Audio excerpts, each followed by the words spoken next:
can see it's just a job, nothing more. Everything we're calling truth. 다시 한번 좀 리마인드를 하고 그리고 시작을 하겠습니다. 디스럽티브 테크놀로지라고 하는 건 파괴성 기술인데요. 이건 뭐냐면 기술이 하나가 나타나면은 산업 전체를 완전히 와해시켜버리는 그런 기술입니다. 예를 들어서 자동차가 나타나면서 마차 산업이 없어지고요. 냉장고를 갖다가 여러분들 그 겨울왕국 1편을 보면은 거기 뭐가 나오냐면 이렇게 아이스 크라핑이라고 해갖고 그 호숫가에서 아이스를 갖다가 꺼내거든요. 그 땅속에 묻어놨다가 여름에 파는 그 사업이 엄청나게 컸었는데 냉장고가 발명되면서 그게 완전히 없어져 버렸어요. 이러한 것들이 그 디스럽티브 테크놀로지의 전형적인 예입니다.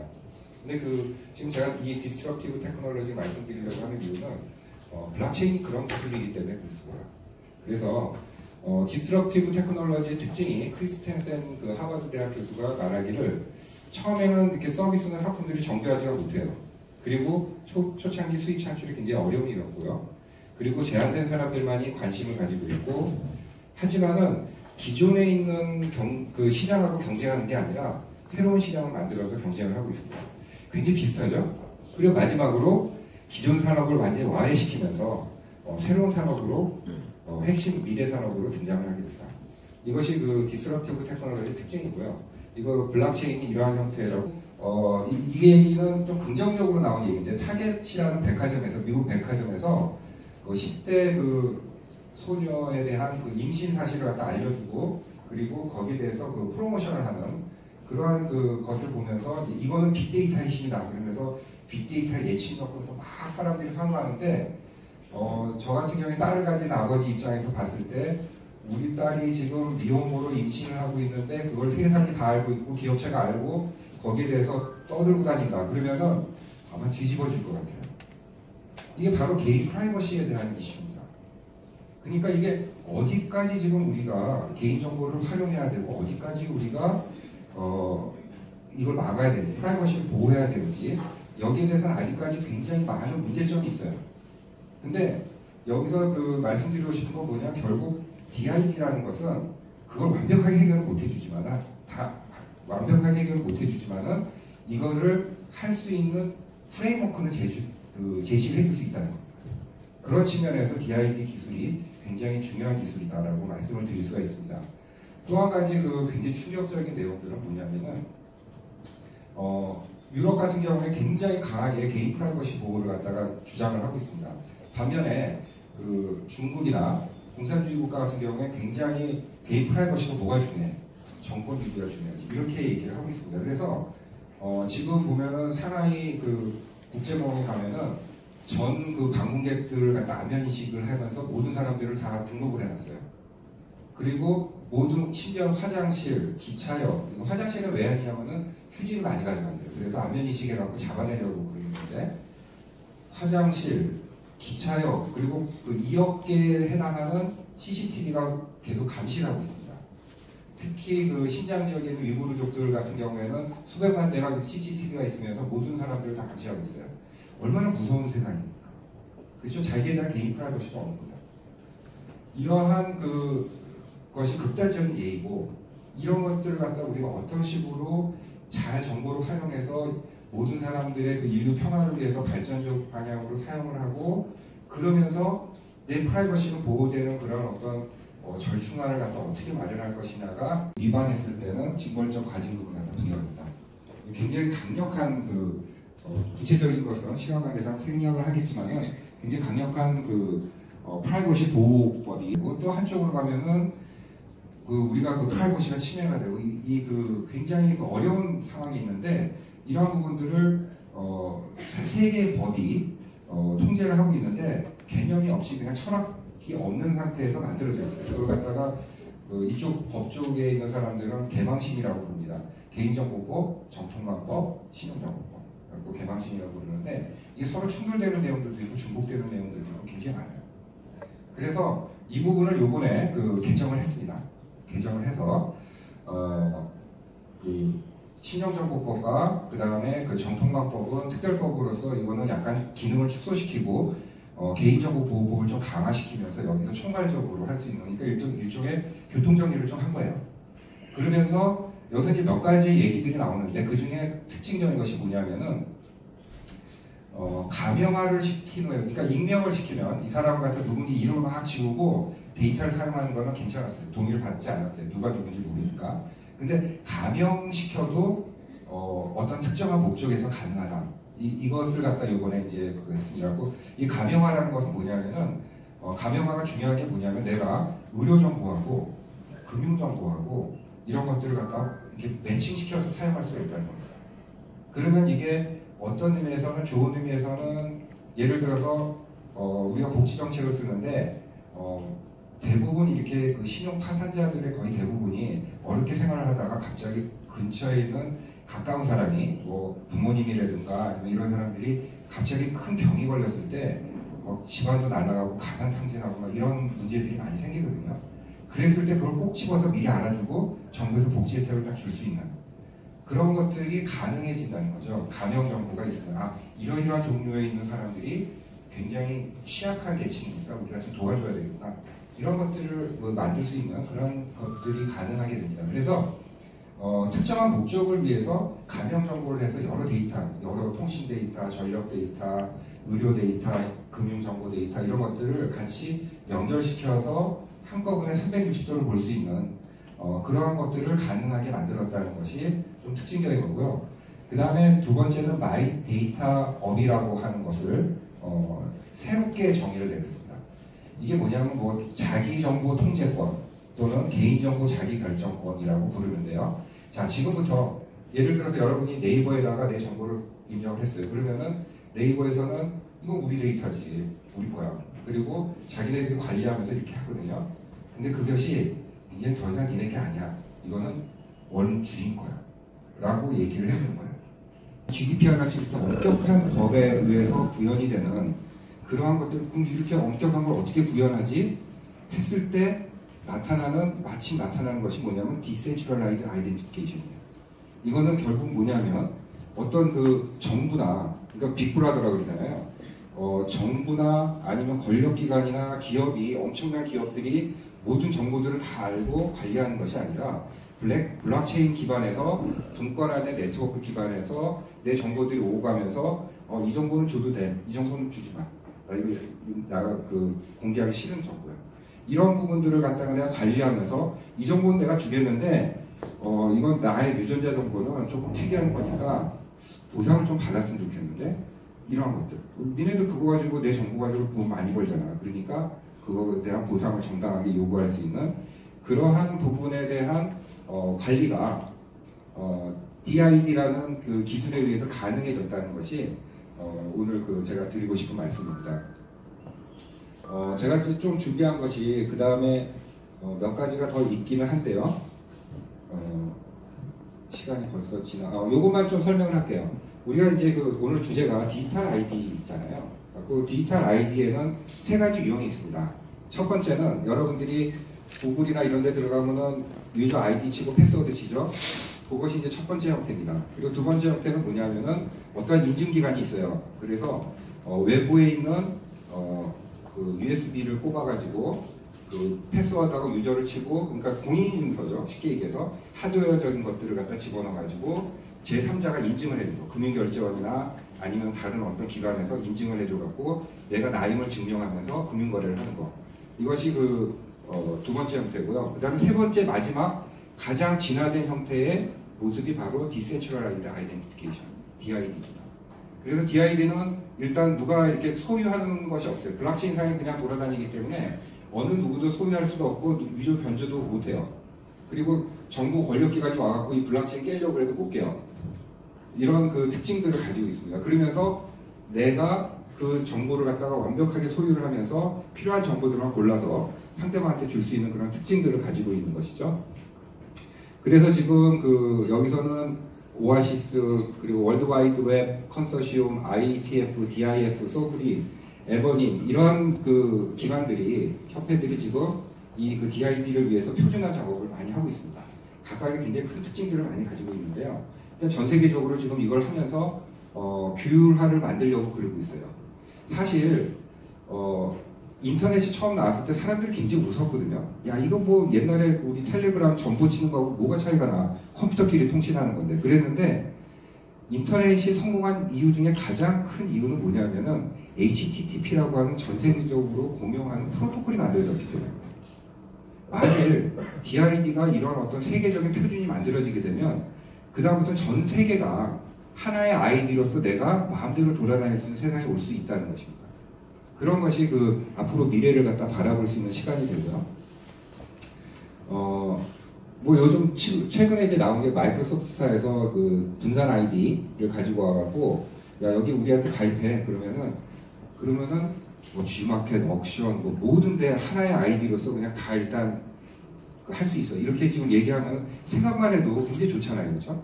맨날 그 패스워드 기억 안 해도 되고 그런 것이 이제 여기 있고요. 요것만 간단하게 얘기하고 마지막으로 넘기고 끝내겠습니다. 우리 가까운 이제 당장 나타날 수 있는 모습들, 그리고 지금 정부가 지금 앞으로 추진하고 있는 그 청사진이 지금 여기에 포함되어 있습니다. 자, 신분증 역할을 하는 DID를 생각하고 있어요. 그 사적거래 신청하기, 예를 들어 담배를 사는데 너 지금 성인 인증돼? 그랬을 때 간단하게 인증할 수 있는 방법. 주민번호를 대체하면서 본인을 확인하는 거, 웹사이트에 로그인한다든가, 지금 뭐 본인 인증하는 스마트폰에서 있잖아요. 그런 것들이 간단하게 되고요. 그 다음에 고객 동의를 포함한 계약서를 작성. 지금 그 제가 요 순서는 뭐냐면 처음에 굉장히 간단한 거예요. 뭐 성인 인증 잘못돼도 큰 문제는 안 되잖아요. 그렇죠? 근데 맨 마지막 거 같은 경우에는 내가 이체를 했는데 잘못 이체되면 굉장히 큰일이 나겠죠. 그러니까 보안 수준에 따라 정보들이 하나에 통합할 수 있는 그런 것이 가능해지게 될 것입니다. 그런 증명서 역할이죠. 이것도 굉장히 간단한 겁니다. 영수증, 쿠폰 이런 것들, 뭐 프로모션 할 수 있는 뭐 10% 할인 쿠폰 같은 걸 준다든가 이런 부분이 되고요. 그 다음에 조금 더 보안이 강화되는 거는 졸업증명서, 재학증명서 이런 증명서들. 그 다음에 좀 더 강화된 거는 뭐 등기부 등본이라든가 인감증명서. 아직까지 그 저도 감독기관 이런 데가 그 법집행기관이나 이런 데가 그 같이 합쳐져 가지고 상생과 협력을 해야지 이게 가능해진 것이지 한 군데서 막 난리를 친다고 해결되는 문제가 아니에요. 그렇기 때문에 굉장히 사회적인 합의를 통해 갖고 한 걸음씩 나가는 것이 굉장히 중요하다고 보고 있습니다. 한 시간에 아주 컴팩트하게 다 정리를 해주셨어요. 그래서 이 자료만으로도 정말 굉장히 많은 여러분들 공부가 되실 거라고 믿습니다. 자, 다음은 이제 우리 야놀자의 정재훈 실장님께서 나오셔서 발표를 해주시겠습니다. 제목 뭐더라고요? 뭐죠? Trouble and Hospitality with 야놀자. Future of Travel and Hospitality with 야놀자라는 제목으로 야놀자의 정재훈 실장님께서 발표해 주시겠습니다. 나오셔서 큰 박수 부탁드리겠습니다. 솔루션이랑 서플라이 체인 네트워크를 책임지고 있는 정지훈이라고 합니다. 제가 오늘 발표드릴 내용은요, 야놀자에서 만들고 있는 호스피탈리티와 여행에 대한 미래에 대해서 먼저 말씀을 드리고, 그 과정에서 저희가 봉착한 문제, 그 문제를 해결하기 위해서 DID를 사용해 주신 내용들도 이 안에 일부 포함되어 있어서 보시면서 이런 내용이구나 하면 좋을 것 같습니다. 먼저 지금 이 호스피탈리티 인더스트리에서 겪고 있는 페인 포인트에 대해서 말씀을 드리고, 그리고 저희가 이 페인 포인트를 어떻게 해결하려고 하는지 그 과정을 먼저 말씀을 드리고, 이제 오늘 주요한 내용인 케이스 스터디에 대해서 말씀을 드리겠습니다. 지금 현재 호스피탈리티 인더스트리는 고객이 호텔에 가기까지 모든 시스템들이 분절화되어 있습니다. 그러니까 뭐 쉽게 말씀드리면 디지털 트랜스포메이션이 안 되어 있죠. 디지털라이제이션이 일부 되어 있어도 모든 것들이 분절화되어 있습니다. 뭐 다 겪어보셨겠지만 OTA에 예약을 하게 된 것도 불과 얼마 안 됐어요. 뭐 옛날에는 이제 뭐 인터파크 또는 하나투어 전화하셔가지고 예약을 하고 가면 이름이 뭐예요? 뭐 그리고 이제 여권 주고 그리고 키 받고 들어가서 뭐 문 열고 들어가고 레스토랑을 가도 다시 몇 호실이세요? 이름이 뭐예요? 그러니까 모든 것들이 시스템들이 이 게스트가 호텔에 가기까지 이 모든 시스템들이 다 개별로 분절화되어 있습니다. 뭐 컨시어지, 하우스키핑, 레스토랑, 객실 관리 시스템, 호텔에서 쓰는 호텔 운영 관리 시스템인 PMS 뭐 이런 것들이 완전 호텔 매니지먼트 시스템도 글로벌리 여러 솔루션도 있고 저희 솔루션도 있고 국내 OTA도 부킹 플랫폼도 갖고 있어서 이 모든 것들이 저희가 클라우드 안에서 만들었습니다. 그래서 이 모든 것들을 연동을 하고 그 과정에서 고객에게 여러 가지 베네핏을 줄 수 있는 것들에 대해서 고민을 하고 있습니다. 그래서 이제 저희가 바라보는 저희의 fully integrated and connected hospitality intelligence solution이라고 하는 거가 바라보는 이 세 가지 측면에 대해서 말씀을 드리면, 모든 시스템, 이 모든 터치포인트의 시스템들이 리얼타임으로 데이터가 흐르게끔 만드는 것이고, 온라인과 오프라인에서의 경험이 시미스해지게 한다. 그리고 이제 세 번째로 컨시스턴스 유저 익스피리언스라고 해서 고객의 성향을 가지고 일관된 경험을 고객이 가질 수 있도록, 제가 뭐 신촌에 있는 어디를 가거나 또는 이제 저희는 뭐 태국의 젠룸이라는 데를 가도 저의 성향에 대한 것들은 모두 알고 있고, 저희는 이것들이 데이터화되어 있어서 그걸 가지고 스마트하게 오퍼링 할 수 있는 그런 시스템을 없이 바로 체크인이 가능해집니다.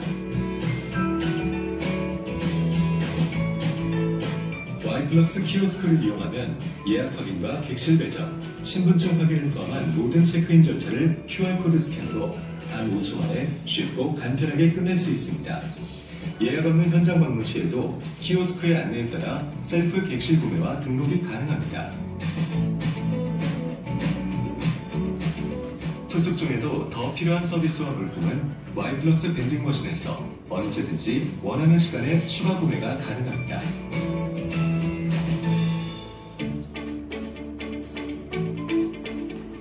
와이플럭스는 고객의 객실층을 자동으로 인식하여 카드키 접촉 없이, 목적층 선택 없이 해당 층으로 바로 안내합니다. 문자로 전송된 스마트 키를 이용해 클릭 한 번으로 도어락을 간단히 해제하고 입실할 수 있습니다.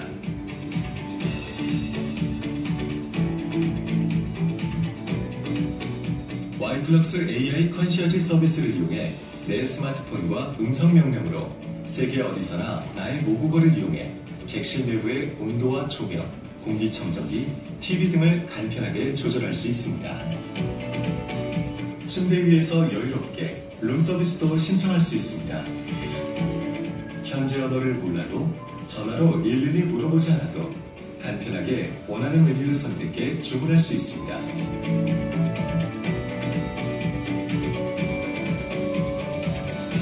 체크아웃할 때에도 굳이 프런트에 방문할 필요 필드 테스트를 하면서 좀 문제점들이 몇 가지가 있었어요. 그리고 이 문제점을 해결하기 위해서 이제 저는 시스템을 만들었는데, 지금 제가 이 말씀드릴 때는 이제 국내법에 대한 부분은 일부 조금 무시하시고 들어주셔도 좋겠어요. 저희가 이거는 이제 글로벌리 나가는 거라서. 일단 호텔의 가장 큰 문제점은 정보를 과도하게 요구해요. 패스포트 이제 뭐 스캔도 하고, 근데 사실 제가 예약을 했고 내가 정재훈이고 내가 그 객실에 체크인을 할 거다에 왜 제 주민번호 또는 여권번호 등이 필요하진 않죠. 근데 신분증을 요구를 해요.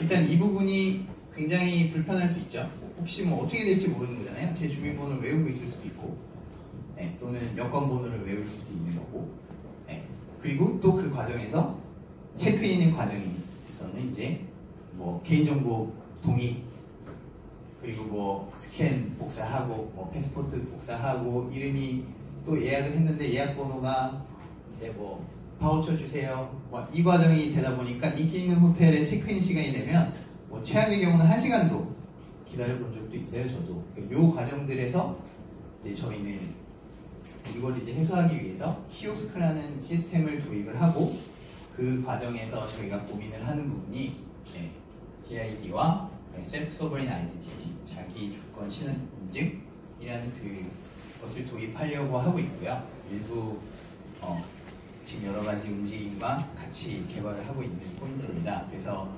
이제 고객이 예약을 할 때 자기의 어떤 자기를 인증할 수 있는 내용들을 전달을 하고, 키오스크 상에서는 이제 유저가 자기가 선택한 정보, 클레임이라고 말하는 자기가 필요한 정보에 대해서만 이제 키오스크에게 나는 성인이고 내가 이 예약을 한 사람이야 라는 정보만 키오스크한테 전달을 해서 키오스크는 블록체인 상에 있는 정보를 확인을 해서 이게 맞는지를 베리파잉을 하고 그걸 통해서 저희는 이제 키가 토출되거나 또는 아까 보셨던 그 인룸 컨트롤 URL을 발급받는 형태를 제공하고자 하고 있고요. 그 과정에서 조금 더 좀 자유롭게 하기 위해서 생체 인식까지도 고민을 하고 있습니다.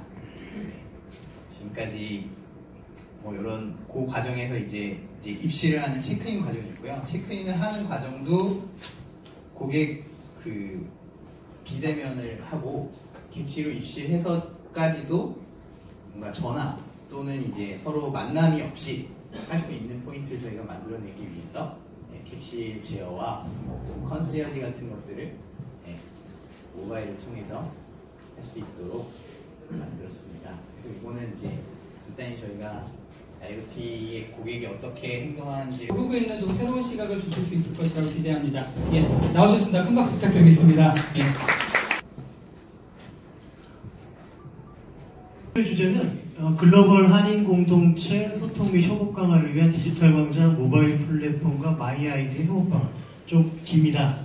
간단하게 말씀드리면은 저희 회사는 이제 스타트업인데요.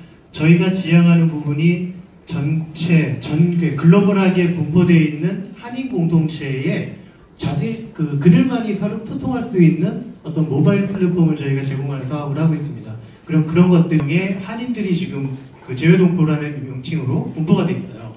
그리고 그 중에 한 반 이상이 북미.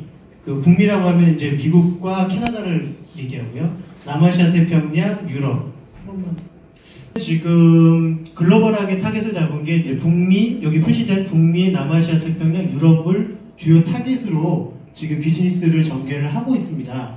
왜냐면은 그러면 동북아시아가 약 320만 명 정도가 있는데 여기가 동북아시아는 중국과 일본으로 구성이 되어 있는데 아시다시피 중국은 저희가 IT 사업을 하는 게 상당히 제도적으로 조금 많은 배리어가 있고 그리고 이제 일본이기 때문에 일단은 저희는 북미와 유럽, 남아시아 태평양을 타겟으로 먼저 지금 사업을 진행을 하고 있고요.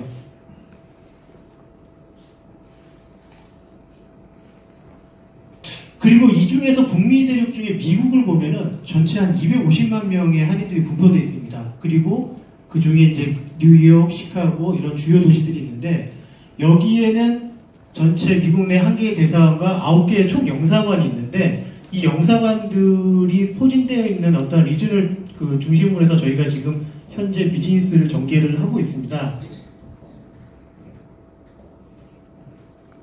모바일 서비스입니다. 디지털 광장은 한인회를 중심으로 주재국 대사관 및 총영사관, 그리고 한인들이 함께 만들어가는 소통의 장입니다. 디지털 광장은 양방향 게시판 및 생활 서비스의 실질적인 정보 교류 서비스와 긴급연락처 및 긴급상황, 영사관 공지와 같은 민관 협업 서비스도 제공하고 있습니다.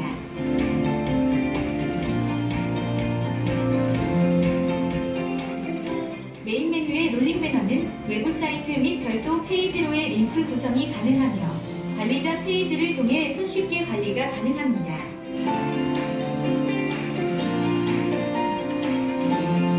통합 게시판은 권한에 따라 공지사항과 같은 단방향 소통 게시판의 기능과 모든 회원들이 자유롭게 글쓰기와 댓글의 소통을 위한 게시판의 기능도 가지고 있습니다.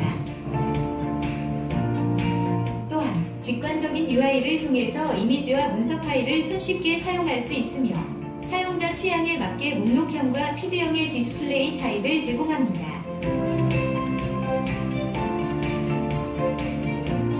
생활정보 서비스는 한인사회의 생활 편의와 관련된 모든 정보를 카테고리별로 정리하여 업소정보, 위치정보, 구글맵 길찾기 등의 서비스를 실시간으로 제공합니다. 즐겨찾기를 통해 개인화 페이지에서 요약 정보를 손쉽게 만나볼 수 있으며 1:1 대화하기 기능을 활용하여 예약 및 관련 정보에 대한 문의를 보다 편리하게 이용할 수 있습니다.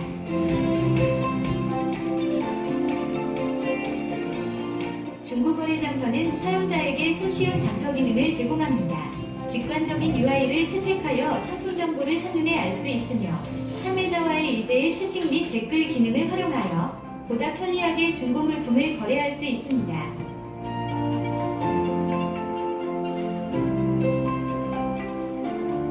긴급 상황 서비스는 평상시에는 서비스가 비활성화되어 있으며 긴급 상황에서만 메뉴가 활성화됩니다. 대사관 및 총영사관과 한의회의, 컨트롤 타워를 통해 안전지침 전달 등의 긴급 업무를 수행합니다. 또한 모든 회원들이 실시간으로 관련 사항에 대한 글과 사진 등을 자유롭게 공유할 수 있습니다. 디지털 광장 서비스를 통해 비상시, 긴급 연락처를 활용할 수 있습니다.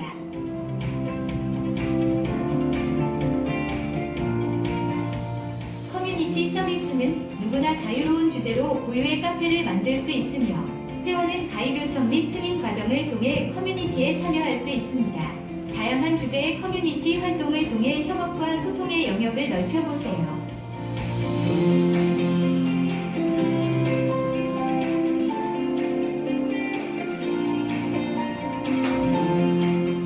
개인 일정과 함께 관리자는 일정 등록을 통해 모든 회원에게 단체 일정을 공지할 수 있으며 알림을 통해 손쉽게 전달이 가능합니다.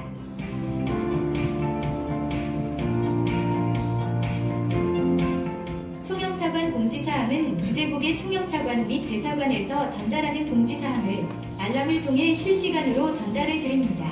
정보의 신뢰성 및 정합성을 위해 해당 공지사항 페이지를 링크로 연결하여 원문 콘텐츠의 확인이 가능합니다.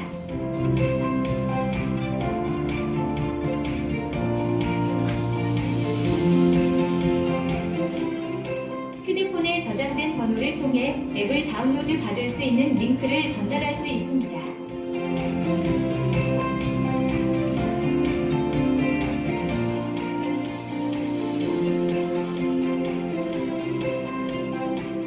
더보메스는 금융감독원, 행정안전부, 서울특별시의 보안 규정을 준수하여 보안 기능을 더욱 강화하였습니다.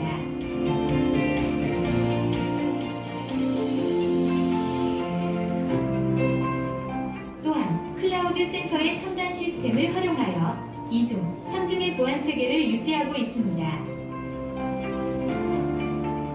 디지털 광장은 강력한 보안 체계를 기반으로 사용자에게 최적화된 모바일 서비스를 제공합니다.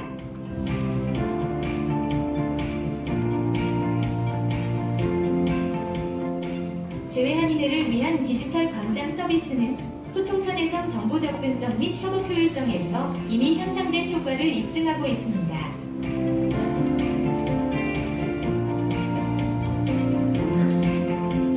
더보메스는 제외한인회의 협업과 상생 3월달에 LA, 로스앤젤레스 오픈이 지금 확정되어 있습니다. 갑자기 미주 지역을 저희가 타깃으로 하는 와중에 미얀마가 왜 나왔냐면 저희가 이 비즈니스 컨셉을 갖게 된 게 미얀마 때문이에요. 왜냐하면 미얀마에 보면은 카톡방이 있어요. 단톡방이. 거기에 2,800명이 들어가서 거기에서 그 얘기를 해요. 뭐 이런 건 어디 있어요? 어떡하죠? 왜 이렇게 하지? 휘발성 정보인데? 거기에서 저희가 이제 영감을 얻어서 작년에 실질적으로 인터뷰를 하고 현지를 다니면서 그런 컨셉을 가지고 개발을 해서 지금 진행을 하고 있고요. 그리고 지금 저희가 시카고하고 아틀란타죠. 여기는 4월 달에 오픈하기로 좀 확정이 돼 있습니다. 그리고 이외에 샌프란시스코하고 지금 그 샌프란시스코하고 저기 워싱턴 쪽은 이미 협의가 끝났고요. 대사관이나 현인회하고. 그리고 지금 인도네시아하고 베트남 하노이 그리고 뉴질랜드하고 오스트레일리아 그리고 그 캐나다 이쪽은 지금 협의를 지금 진행하고 있습니다. 그러니까 지금 저희도 이제 실질적으로 올해 오픈을 통해서 계속적으로 오픈을 가져가고 있기 때문에 이거를 맞추기 위해서 저희가 이제 스타트업이다 보니까 엄청나게 많은 어떤 개발 인력이나 이런 게 없다 보니까 그 요구를 저희가 지금 미처 수용을 못하는 그러한 상황에서 일단은 2020년 원아프의 플랜만을 말씀을 좀 드렸고요. 그리고 이 부분이 이제 계속적으로 지금 저희가 협의를 하고 진행이 되고 있는 부분이기 때문에 앞으로도 상당히 성장 가능성이 많을 것으로 생각을 합니다. 사업 추진 프로세스는 아까 보셨지만 저희 앱에 보면 하단에 그 외교부 그 정부 마크가 하나 들어가거든요. 그게 쉽게 들어갈 수 있는 게 아닙니다.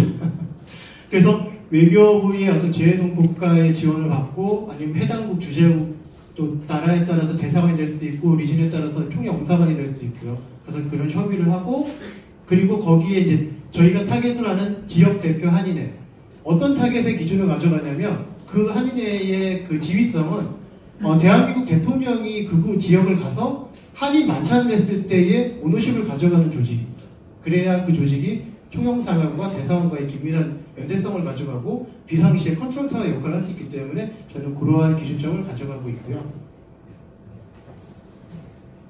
그래서 지금 1월 달에 뉴욕 오픈을 통해서 저희가 이제 2020년 2021년 2H까지 한 31개의 거점도시 확장을 목표로 하고 있고 그때까지 가입회원은 약 250만 정도로 지금 확장을 하려고 합니다. 그러다 보니까 거기에 공급돼야 되는 컨텐츠 그리고 같이 연계 솔루션들 이런 부분들이 조금 저희가 보완할 부분들이 많아서 오늘 이 자리에 오신 많은 훌륭한 스타트업 관계자분들이 저희에게 또 좋은 아이디어 또 같이 콜라보할 수 있는 방안들을 조금 알려주시면 저희한테도 서로 윈윈할 수 있는 글로벌리하게 진출할 수 있는 어떤 좋은 교두보가 되지 않을까 생각을 합니다. 그러다 보니까 저희가 되게 많은 나라들을 인터뷰를 했어요. 이게 뭐냐면 저희가 가야 되기 때문에 저희 코스트도 상당히 많이 들거든요. 그러면서 생긴 문제점들이 뭐냐면 저희가 해외에서는 SNS 로그인 방식을 채택합니다. 로컬에서는 SNS 로그인 플러스 휴대폰 인증 방식을 해서 개인의 실명 인증을 하는데 외국은 그렇게 할 수가 없어요. 그러다 보니까 지금 마이아이디 얼라이언스하고 지금 작년부터 얘기 나왔던 게 이 부분에 대해서 마이아이디로 이제 대체할 수 있는 방안들을 되게 심도 있게 그 얘기를 하고 있거든요. 왜냐하면 저희 공교롭게도 저희 회사가 두 개의 특허가 다 그 블록체인을 활용한 SNS상의 인증에 대한 특허를 또 갖고 있어서 이런 부분들이 상당히 일맥이 잘 통하고 있습니다. 그리고 또 하나가 각 제외에 있는 한인애들이 선거에 대한 투명성에 대한 자본들이 상당히 많습니다. 선거가 정확하게 됐음에도 불구하고 소송으로 이어지는 케이스도 많고 그래서 그분들이 원하는 건 정말 투명성과 공정성이 본해된 그래서 아이디를 증명할 수 있는 그래서 저희가 가장 핵심을 두고 있는 부분은 마이아이디 얼라이언스가 지금 그 회장 그 선거 또 보팅을 어떻게 할 것인가에 대해서도 작년부터 지금 협의를 해오고 있고요. 그리고 한인분들이 은근 국내 금융거래를 많이 하고 계세요. 그런데 그분들이 휴대폰이 없다니까 인증을 못해요. 그래서 그걸 하기 위해서 별도로 한국에서 휴대폰을 개통해서 갖고 가신 분들이 상당히 많습니다. 이러한 불편함을 해결할 수 있는 부분도 물론 마이아이디 얼라이언스에는 금융기관들도 참여를 하고 있기 때문에 그런 부분들도 지금 심각하게 좀 심도 있게 논의를 하고 있고요. 그리고 이제 저희가 각 컨트리별로 그 이러한 부분들을 엮어서 궁극적으로 하고 싶은 부분들은 국내에 있는 어떤 소상공인이나 아니면 사회적 단체들의 그 제품들을 글로벌리하게 수출할 수 있는 그런 활로를 만들자. 그래서 상생하자. 그리고 세계를 하나 묶자. 이런 큰 비전을 갖고 있습니다. 그러다 보니까 국내에 상거래를 하기 위해서 인증받아야 하는 아이디로는 가장 적합한 것이 그 신원인증 확장을 하고 있습니다. 아시겠지만 제가 1월 13일날 첫 런칭을 통해서 지금 계속 쭉 나가보고 있는 상황이기 때문에 바로 오픈하면서 그걸 적용하기에는 상당히 좀 거부감이 있어요. 왜냐하면 익숙한 것들이 있기 때문에. 그런데 저희의 전략은 뭐냐면 앞서서 말씀하셨던 분들은 지금 탑다운, 법과 제도 이런 부분들이 정비가 돼야지만 우리가 할 수 있는 건데 저희는 버튼업으로 한번 가보자. 이 사람들이 편안함을 느껴서 어차피 저희가 또 외교부하고 투어를 하고 있으니까 역으로 이걸 가지고 외교부의 버튼업을 한번 바꿔보자. 그래서 그러한 부분들을 조금 용통을 가지고 지금 설계를 하고 있고요. 그래서 저희가 지속적으로 하나하나 오픈하면서 마이아이디도 같이 상생할 수 있는 방법을 지금 많이 찾고 있습니다. 저희가 준비한 부분은 여기까지고요. 그래서 막상 본인 휴대폰 없으면 인증 자체가 안 돼가지고 못하고, 뭐 추석이나 명절 때 그래도 이제 한국에 가지 못하니까 뭐 부모님의 기술 파트너인 그 아이콘 오픈 내에는 그 문과 출신의 기술 문맹들에게 그 기술 영역에 대한 설명을 DID 서비스 개발 팀장을 맡고 있는 곽정원입니다. 반갑습니다.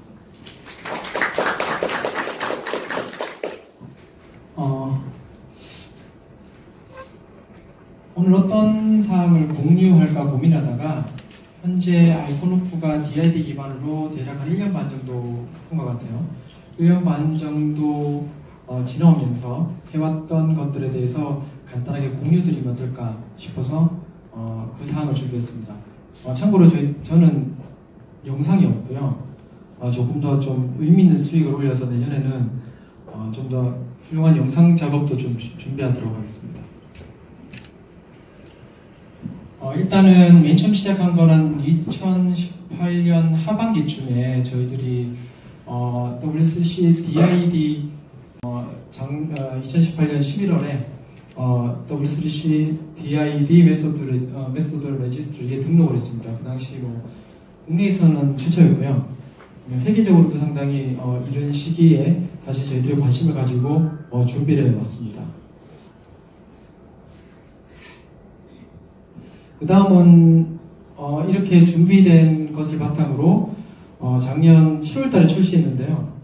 DPS라고 해서 DID 기반의 신원정보 관리 지갑 월릿을 준비를 했습니다. 그래서 이것을 준비하고 이 어플리케이션 중심으로 실제로 이메일이나 휴대폰 본인 인증 혹은 아이콘오프 사원증 또는 뒤에서 잠깐 설명드리겠지만 저희들의 증명서 시스템 브루프 이런 것들을 여기 담으면서 실제로 한번 좀 사용을 해봤습니다. 그래서 이것을 만드는 과정 중에 보면 실제적으로는 자기주권형 아이디라고 하는 것들이 기본적으로는 개인에게 많은 책임을 전제로 하는 겁니다. 그러니까 지금은 저희들이 여기 있는 사용자분들이 어떤 자신의 개인 아이디를 분실했다 하더라도 여러 가지 방법으로 사실은 그 서비스 제공자로부터 다시 복구할 수 있는 방법이 있죠. 하지만 자기 주권 하에서는 그것이 오롯이 자신의 책임이 됩니다. 그래서 어떻게 하면 이 개인이 잘 관리해야 되는 프라이빗 키를 잘 관리할 수 있을까에 고민을 많이 했고요. 그래서 저희들이 그 당시 DPS의 개발과 동시에 준비했던 게 프라이빗 키 백업 복구 시스템인 볼트 시스템이었습니다. 이쪽은 시크릿 쉐어링 알고리즘을 적용해서 실제 N개, 예를 들어 7개의 스토리지에 조각을 낸 프라이빗 키를 분산 저장하고, 그런데 분산 저장한 후에 조립해서 사실 복구하는 방법인데 7개 모두 단순히 분산 저장을 하게 되면 7개 중에 하나의 저장소에 데이터라도 분실하게 되면 복구를 못하니까 스레시홀드를 이용해서 가령 7개 중에 4개까지의 정보만 복구한다 하더라도 언제나 프라이빗 키를 복구할 수 있는 이런 방법들을 사용했고요. 그래서 DPS를 개발하는 과정 중에는 볼트도 같이 개발해서 볼트와 DPS를 연동해서 실제로 초기에 출시를 했습니다. 실제로는 사실 개인적으로는 DPS란 어플리케이션에서는 사실은 신원정보 지갑 외에 기존에 저희들의 아이콘이나 이더리움의 그 암호화폐 지갑도 있었거든요. 제가 사실 사용해 봤을 때는 그 당시 저기서 크레덴셜을 가지고 엄청난 실사용료가 사실 있었던 건 아니지만, 저를 사실 사용해 봤을 때 키를 복구할 수 있다는 사실은 상당히 저한테 유용했습니다. 그래서 사실 자기주권형 아이디라는 세상이 돌아오면 사실은 개인이 어떻게 자기 정보를 지킬 수 있는 준비, 가장 기본적인 프라이빗 키를 잘 보관하고 분실에 대응할 수 있을까가 가장 화두가 될 것이라고 생각합니다. 네. 아마 이제 관찰력이 좋으신 분들은 들어오면서 보셨을 수도 있는데, 저희들은 지금 출입 통제 시스템이 저기 하나 붙어 있습니다. 그래서 저것은 현재로는 휴대폰 본인 인증, 휴대폰 번호를 기반으로 해서 출입 제어가 되는 제도로 지금 구현되어 있고요. 그래서 지금 회사에서 특정 휴대폰 번호를 기반으로 해서, 사실 휴대폰 번호가 아니고 휴대폰 번호를 기반으로 해서 크레덴셜을 발급받고, 그 크레덴셜을 기준으로 사실은 출입을 허가해 준다면 저기서 어플리케이션이 블루투스로 통신해서 저 출입 통제 시스템과 연동을 해서 사실은 여기서 출입할 수 있습니다. 현재 이것은 제주 창조경제의 공유 오피스인 W360에 실제로 설치되어 있고요. 저희도 실제적으로 설치해서 일부, 모든 직원이 쓰진 않고요. 일부 인사팀의 요청에서 실제로 쓰고 있습니다.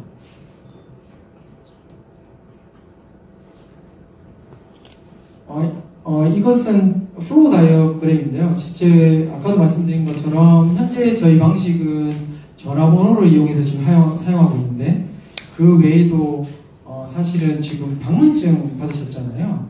방문증처럼 어떤 출입 허가증이 될 수도 있을 것이고, 혹은 좀 더 높은 수준의 정부나 은행이 발급한 어떤 크레덴셜을 통해서 출입할 수도 있을 것이고요. 그렇게 할 수 있습니다. 지금 사실은 휴대폰 번호로 사실은 출입을 한다 하더라도 기존 방식은 보통 SMS를 다시 문자 메시지를 받아서 다시 확인하는 과정이 보통 필요하죠. 그런데 여기서는 사실 저희들이 사용한 방식, 휴대폰 본인 인증한 그 크레덴셜을 재사용함으로써 사실은 거의 추가적인 작업 없이 출입 제어가 되고 있습니다. 한 가지 더 말씀드리면, 이게 공유 오피스, 사실 여기도 저희 파트너사들이 여기 같이 있거든요. 공유 오피스 쪽에서는 좀 더 큰 의미가 있다고 생각합니다.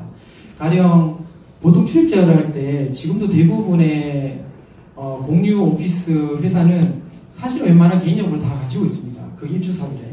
그런데 사실 입주사들은 그런 정보를 공유할 필요는 없잖아요. 그러니까 사실은 출입 허가는 각 입주사들이 하고, 그리고 그 공유 오피스 쪽으로는 특정 정보를 기준으로 허가만 해주면, 그 공유 오피스는 그 정보를 기준으로 허가 여부를 확인해서 출입 통제를 해주면 되기 때문에, 사실 공유 오피스로 가게 되면 더 개인정보 보호에 유용한 시스템이 될 수 있을 거라고 생각합니다. 그리고 아마 오늘 다들 문자를 받으셨을 텐데요. 사실 이틀 전에 출시됐고요. 현재는 베타 버전이고, 방문증 시스템을 또 DID 기반으로 저희들이 개발했습니다. 그래서 실제로 현재 여기 건물 빌딩, 상급 빌딩과 실제로 한번 POC를 이제 진행하게 될 거고요.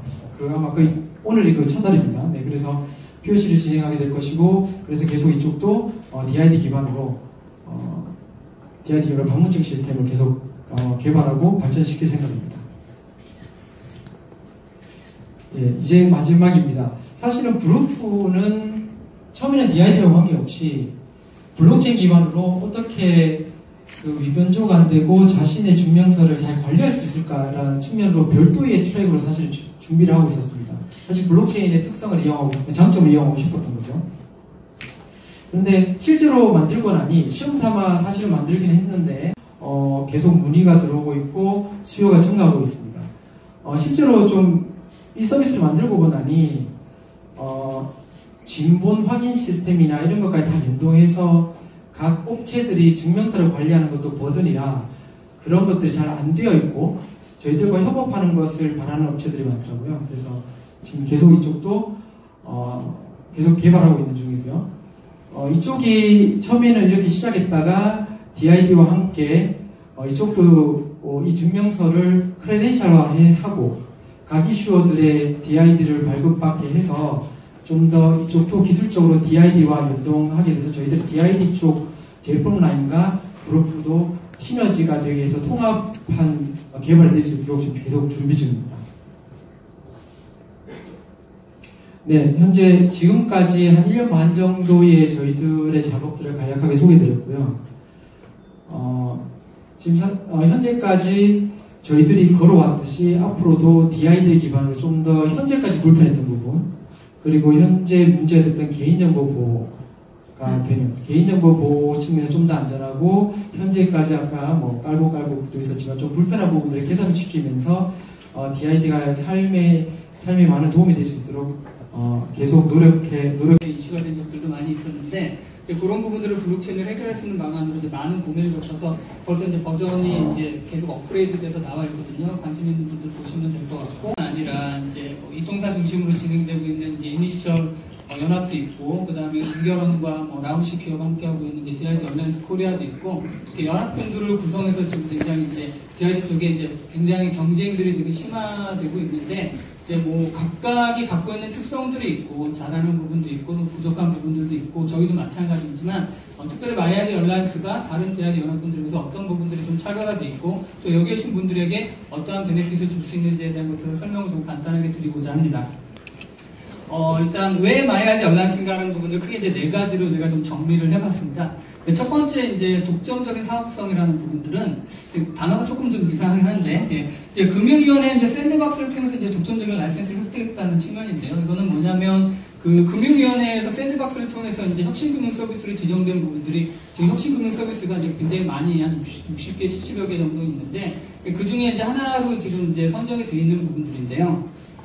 여기 내용을 보면 이제 저희가 좀 도표를 이렇게 좀 만들어 놨습니다.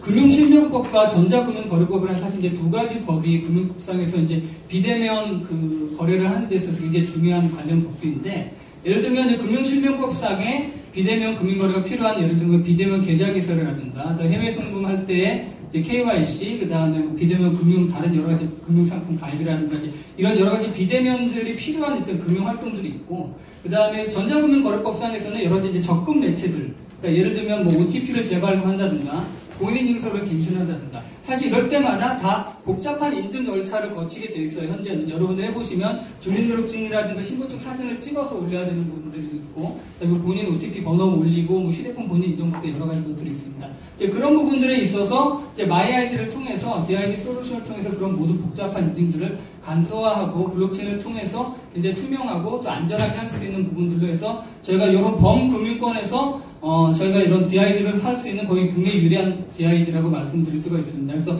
이거는 규제상에 저희가 이제 특례로 받은 사항이기 때문에 이제 다른 타 DID 연합군에서는 이제 어떤 특정 부분, 예를 들면 DID 얼라이언스 코리아 같은 경우는 이제 로버 어드바이저라는 이제 특정 부분에서의 비대면 계좌가 가능하다든가 이런 부분들인데 저희는 금융실명법과 전자금융거래법상에 필요한 모든 비대면 실명 확인에 있어서 금융활동에 있어서 저희가 다 특례를 받은 부분들이 있어서 굉장히 금융권에 굉장히 특화가 돼 있고 여러분 잘 아시겠지만 그 인증이라든가 보안에 있어서 가장 높은 수준을 요구하는 금융권에서 받은 자고 보실 수 있겠습니다. 그리고 이제 그 외에 이제 뭐 여러 가지 잔고증명서라든가 그 다음에 뭐 여러 가지 증명서 뭐 졸업증명서 같은 그런 증명서 같은 경우는 특별히 이제 관련 변경이 없어서 이제 이런 부분들은 이제 우리가 좀 할 수 있는 분야로 보실 수 있겠고.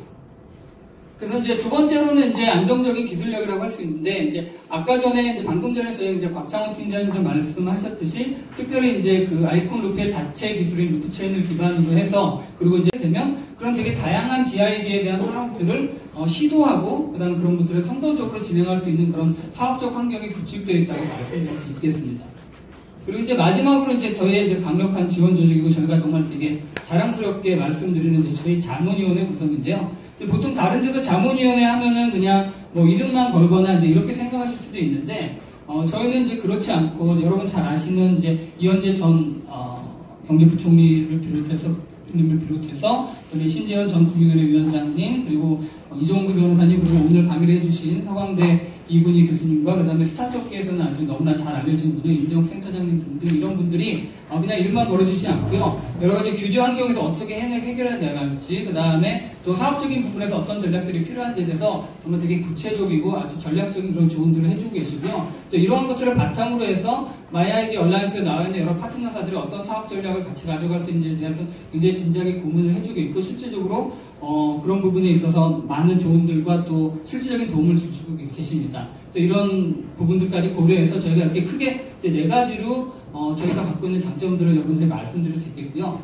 그리고 사실 이제 아까 초기에 이제 이군희 교수님께서도 말씀하셨지만 DID의 처음 그 진행되는 부분들, 이게 작은 부분부터 하나씩 커지는 부분들을 말씀해 주셨는데, 그러니까 DID가 현재는 뭐 인증 분야에 있어서 사실 이제 많이 이제 사용되고 그 부분에 있어서 많이 이제 회자가 되고 있는데, 사실 인증이라는 분야를 놓고 보면은 뭐 국내에서 시장이 그렇게 크지 않습니다. 간편 인증 시장만 봐도 뭐 그냥 연에 한 500억 정도 되는 시장인데, 단순히 그 시장을 보고 사실은 이 사업을 하고 있지는 않고요. 어느 얼라이언스도 마찬가지입니다. 그보다는 최근에 이제 뭐 데이터 상법이라든가 마이데이터 아까도 계속해서 얘기가 나왔지만, 그런 부분을 통해서 실제로 이제 이 안에 있는 파트너사가 갖고 있는 그 자사 고객 데이터, 빅데이터 기반뿐만 아니라 그 마이 아이디 안에 있는 여러 개인들이 갖고 있는 그 수많은 그 개인 정보들을 통해서 그 개인들이 갖고 있는 여러 가지 다양한 개인 행동 데이터들이 축적된 걸 통해서 정말로 초개인화되어 있는 그런 아주 하이퍼 퍼스널라이즈드 서비스들을 기획하고 할 수 있다는 그런 사업적 가능성들이 있는 거죠. 그래서 실제로 이제 데이터를 내가 관리하고, 내가 통제하고, 내가 거래할 수 있는 그런 환경에까지 같이 보고 있고, 그러한 나와 관련된 여러 가지 데이터들이 같이 마이 아이디 안에 융합될 수 있는 사실 그런 이제 전반적인 사업 환경을 같이 보고 있기 때문에, 그런 부분에 있어서 특별히 스타트업이라든가 여러 이제 관계에 계신 분들이 이 온라인을 통해서 다양한 시도들을 하면서 실질적으로 이렇게 펼쳐지는 새로운 사업 환경 가운데서 많은 시도를 할 수 있는 그런 구조라고 보실 수 있겠습니다. 그래서 뭐 표준도 굉장히 중요한 부분인 거 맞고요. 그렇지만 특별히 저희 마이아이디 온라인스는 각각 포함되어 있는 사업하시는 파트너사분들이 실질적인 사업 기회를 만들어보고 할 수 있는 그런 환경들로 저희가 구성되어 있다라고 보시면 될 것 같습니다. 이 정도로 이제 저희 마이아이디 온라인스에 갖고 있는 여러 가지 장점들을 제가 간단히 소개해드릴게요. 안녕하세요. 네, 이것 좀 한번 설명 좀 부탁드릴게요. 이 서비스는 브루프라는 서비스인데요. 블록체인 기반의 디지털 증명서 발급하시고 그리고 수령하시고 관리하실 수 있는 서비스입니다. 또 됩니까? 네네네. 네, 알겠습니다. 감사합니다. 지금 바로 찍으시는 거예요? 네, 지금 하고 있어요. 네네네. 네, 설명해야 되니까. 네, 그래서 별도의 솔루션은 없으셔도 되고 그냥 웹 서비스에서 회원가입만 하시면 바로 이용하실 수 있고요. 죄송하지만 성함하고 네. 직책 좀 부탁드릴게요. 네, 아이콘 루프의 브루프 기획자 강한나입니다. 네, 안녕하세요. 안녕하세요. 네. 네, 그래서 마저 설명드리면 블록체인 기반의 그 디지털 증명서 발급 서비스이고 네. 저희 서비스 이름은 브루프이고요. 그리고 솔루션이 아니고 웹 서비스라서 바로 회원 가입하시고 로그인 하신 다음에 사용하시면 증명서 발급을 해보겠습니다. 회원 가입은 이쪽에서 하시면 되고요. 로그인 하시면 증명서 발급이라는 메뉴가 나오는데 여기서 새 증명서 발급하기를 클릭하셔서 만드실 수 있고요. 그리고 여기서 누르신 다음에 명단 추가로 명단 추가하시고 진짜 맛있게 하고 계시죠? 증서 설정하기에서 원하시는 증서 양식이나 사실 경품 추첨을 까먹었어요. 내용을 입력하실 수 있습니다. 당첨 확률이 상당히 높아졌습니다. 원하시는 당첨 발급하고요 혹시 여기 계신 분들 중에서 명함 안 넣으신 분 계신가요? 여기서 할게요. 네, 명 안 넣으신 분 계신가요? 다들 에어컨 갖고 계신가요? 발급하기를 클릭하시면 수령자에게 어떤 죄송합니다. 아까 전에 했어야 하실지를 선택하실 수 지금 계신 있고요. 분들 대상으로 해서 수령자는 이런 이메일을 받으실 수 있습니다. 그래서 블록체인 수령 안내라고 그 메일을 받게 되시고요. 증서 확인하기를 누르시면 여기서 자신의 증명서를 확인하실 수 있습니다. 여기에 블록체인에 올라간 거는 여기에 있는 링크를 클릭하시면 확인하실 수 있고요. 저희 아이콘의 블록체인에 올라가 있는 재직 증명서를 확인하실 수 있는데 여기에는 블록체인에서는 모두가 확인이 가능하기 때문에 개인정보의 데이터는 마스킹 처리돼서 나오고요. 네, 알겠습니다. 나오고요. 조회하실 수도 있는 게 있고 조회 시에도 다른 사람이 보기 때문에 마스킹 처리가 돼서 나오고 증서 공개 요청을 하시면 이제 그때부터는 데이터를 보실 수 있겠죠. 그러면 혹시 증서 요청을 하게 되면 별도의 사용자가 부담해야 되는 금액이 있나요? 아니요, 금액은 따로 없고요. 네, 무료입니다. 감사합니다. 네.